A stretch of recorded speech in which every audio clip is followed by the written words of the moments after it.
Hello and welcome to Jim's EV Adventures. I am Jim and we're going from point A to point B. So climb in, let's go. Today I'm going to answer the number one question that I've received on the introduction video to the new EV, the Hyundai IONIQ 5. We're going to call this video Decision Time. Please keep in mind that the three vehicles that I compared when making a decision were about the same size, and I'm going to show you the specifications side by side. Then I'm going to take you through the key factors during the decision-making process to include the lease deals, the lease details, the key features, the key specifications, and then we'll talk about the bottom line. Just to make it simple, this was between the Hyundai IONIQ 5, the Tesla Model Y, and the Chevrolet Equinox EV. You'll see on the following screens that the overall comparison shows that they were roughly the same size. Let's look at them side by side.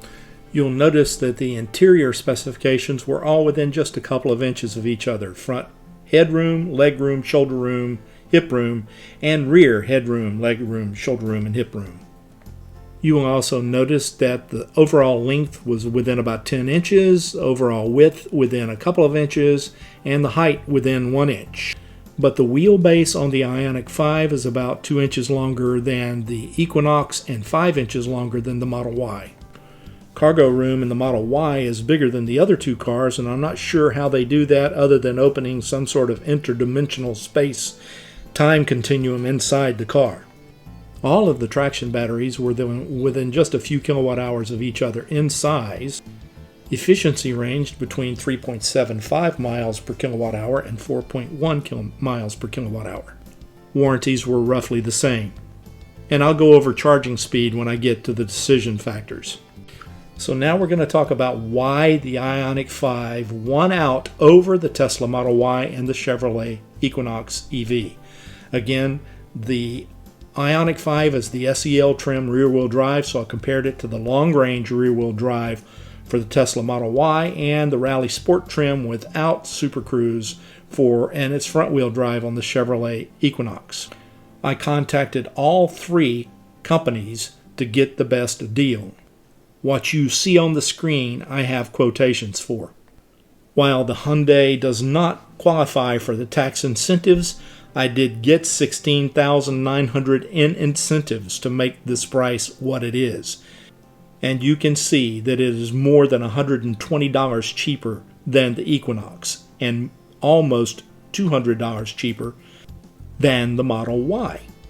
Some of the other decision factors include what is the cost per mile if you go over the miles that you specified, and I needed 15,000 miles per year, so all these quotes were for 15,000 miles per year. The IONIQ is 20 cents per mile, while the Tesla and the Chevrolet were both 25 cents per mile. The IONIQ also had the lowest cost at the end of the lease, which means it's a lot easier to buy it out if you so choose. Now, this is going to come as a surprise, or not, to some of you.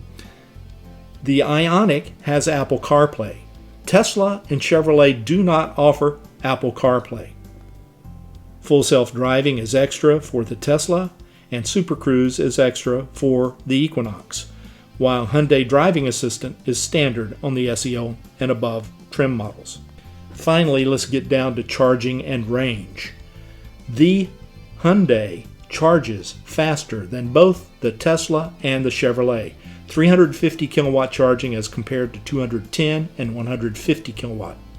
And all of them have more than 300 miles of range. So combine the range with the charging speed, and the Hyundai is the clear winner. So to wrap this up, the bottom line when comparing the Hyundai IONIQ 5 to the Tesla Model Y and the Chevrolet Equinox EV, the IONIQ 5 was the best value, that is the lowest price, with the desired features for me based on the quotations that I got from all three companies. Again, for me, based on the information that I had in front of me at the time, the Hyundai is the clear winner.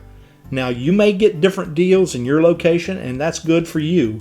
But for me, where I live in Central Florida, the Hyundai was the best deal available.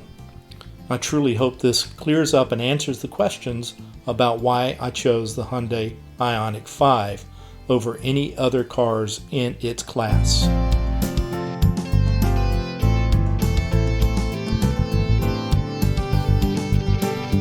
I would like to thank you very much for stopping by today.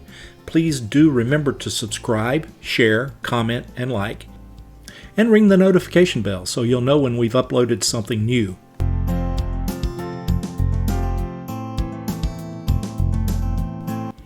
Remember, treat everyone with kindness, put a smile on your face, help someone today, and pay it forward when someone does the same for you. Again, thank you very much for stopping by today. We look forward to seeing you again in the very near future or somewhere along the route from point A to point B. Take it easy, everybody. See you all real soon.